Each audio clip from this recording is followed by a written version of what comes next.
found on my journey here is that it's just deeper and deeper layers of going into our heart that makes us more intuitive. And whatever adventure you choose in your life is absolutely perfect for you and your soul to know more love and to know more light. The biggest probably blessing that I can extend to you is one of my greatest lessons being here. And there's a Buddhist practice called detachment, right? I often refer to it as letting go or surrender. And for those of you who did come on the retreat with me, know that there were so many things that were beyond our control. And at some point, all you could do was let go. And so that journey continued. And for those of you who weren't on the retreat, I'm sure you find this in your life, right? There's certain things that we just can't control.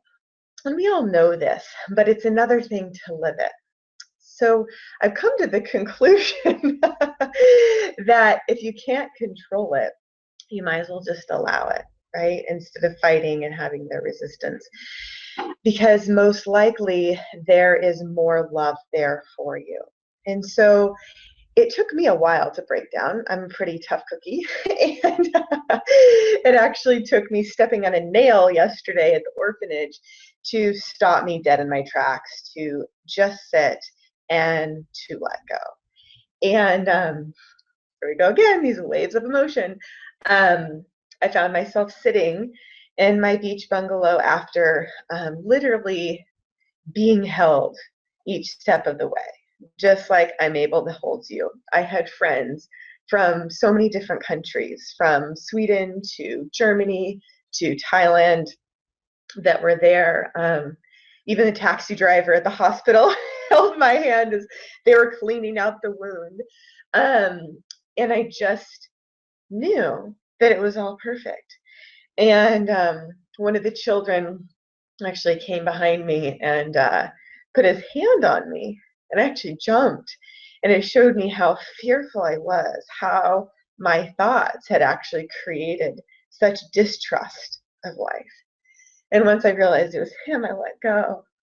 And I realized that there's always a hand being held to us. And so obviously it softened my heart. And I hope that you can allow yourself to dive so deeply into your own heart that regardless of what's happening in your business, in your relationship, with your personal mission, that you find the safety in the center of your core, your intuition. That as you dive so deep into your heart, like you would stand in the eye in the middle of a hurricane, that you know truth so deep beyond what anybody says or even the energy they send you. You know, it's like you have to know yourself more than anybody else can ever know you. And the way you know yourself is you know love more. Because you go home. Because what happens is we all are born of the light, right? The stardust, and we all go back home to the light. So when you let go, I realized that you actually create more space for light. And so that light expands.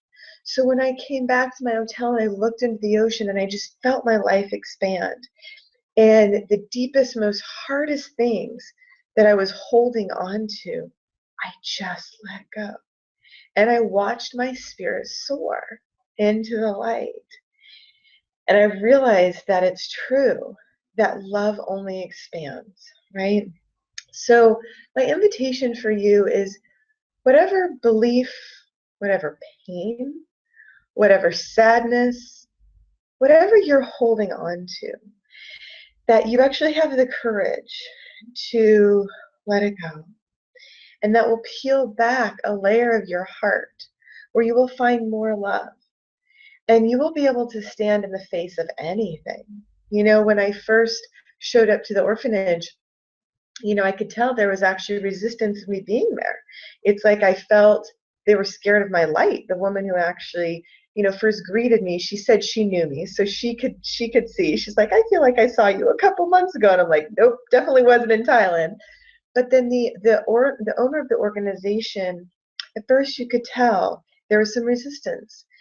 So I held my light, and over time it softened.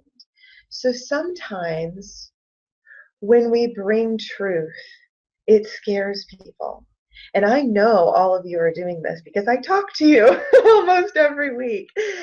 And I know you're being met with resistance. And I understand. And I have your back and your side and your front. And the light in you knows already. So just stand strong.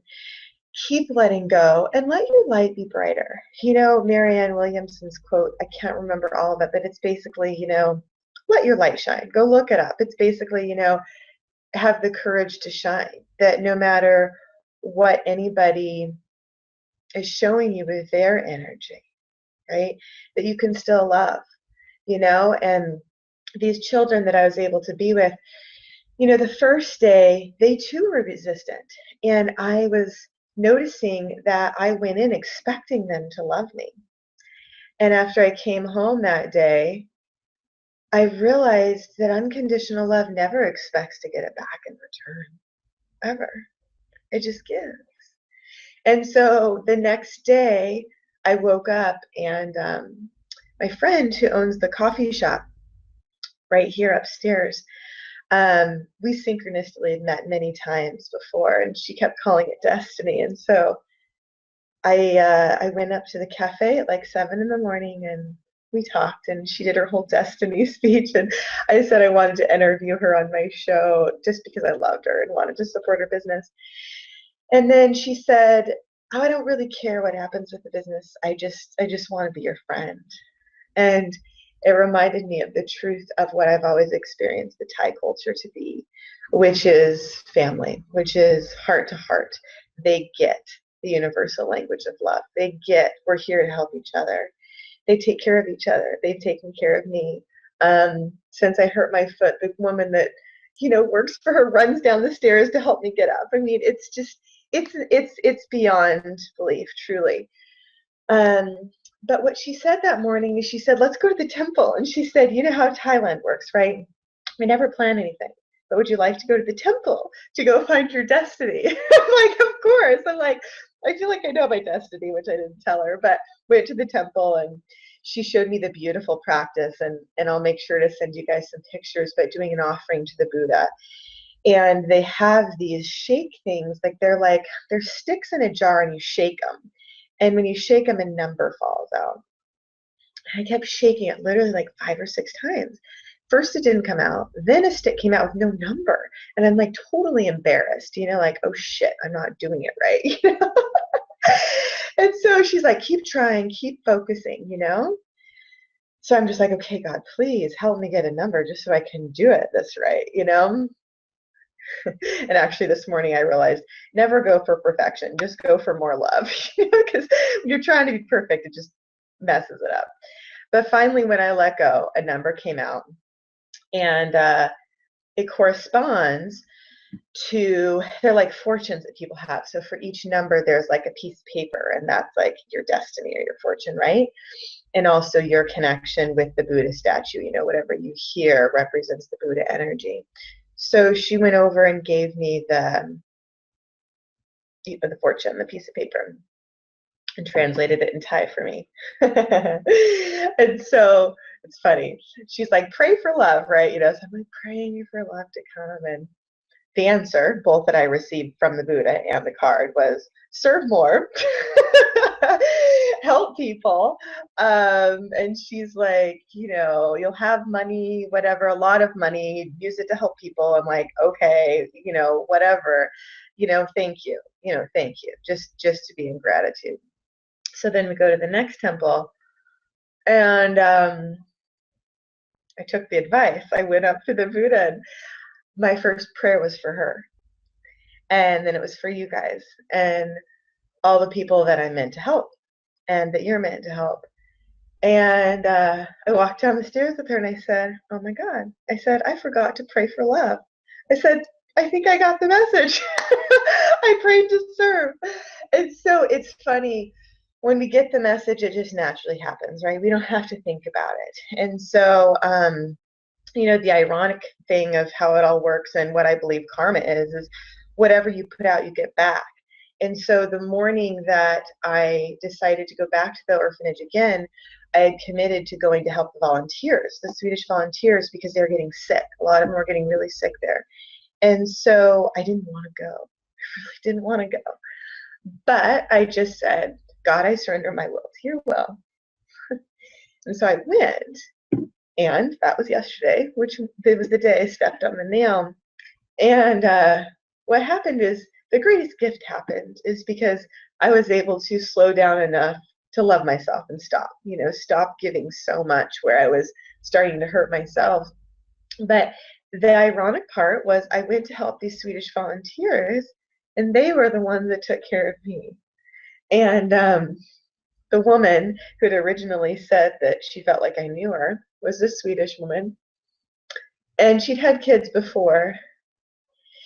And when the accident happened, she could see I was panicking. She could see I was like starting to be hysterical.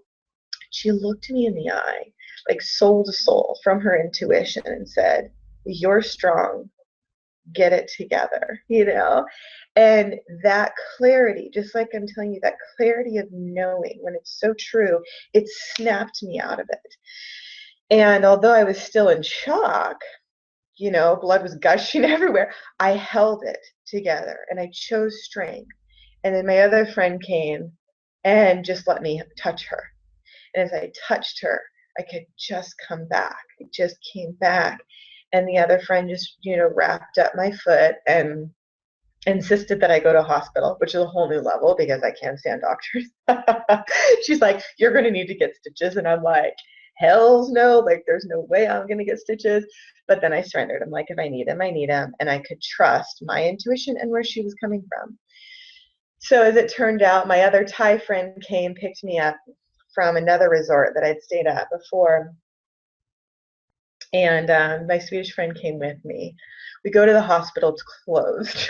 So I'm like, whatever, I'm going to take you out to lunch.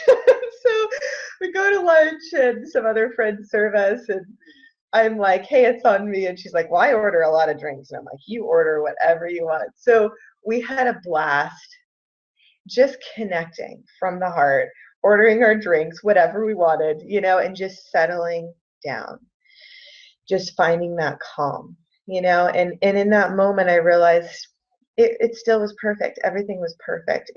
We were meant to connect. I was meant to connect with each child that I connected with, leaving the imprint. And I think sometimes we forget that just one child, just one person, just one smile makes a difference. It leaves an imprint. My shoes actually broke that same day, and I left them at the orphanage. So what if each thing we did left a footprint behind us, and people remembered you for who you were and how you helped them, right? And to me, that's what service is how can we serve ourselves so we have it to give? And you guys actually have been my teachers as far as not giving so much to stop and take care of myself and then to be able to give to another, right? But it's a full circle. So I just want to thank you for being part of this magnificent journey. I know it's been hard for some of you while I'm away, but I have been with you in spirit each step of the way. And I can tell each of you are so perfectly on your path, and I am so proud of you. It's beyond belief. I see where each of you are at because I check in every day. And you're magnificent, and it's just an honor. So I will be coming back soon, but you can always get in touch with me by email to do sessions over here, and I should be back in California in less than a week. So if you want to book your sessions over the phone, and then I'll be back in Oregon. So if anybody wants to come visit and do a little personal retreat in Oregon, just give me a call. And it's just been such a blessing to meet those of you who I've been able to in person, and I look forward to the rest very soon. So Namaste. May you have a very peaceful day, peaceful evening, and may your light just continue to ripple all the people you're meant to serve. All right. Talk to you soon. Bye.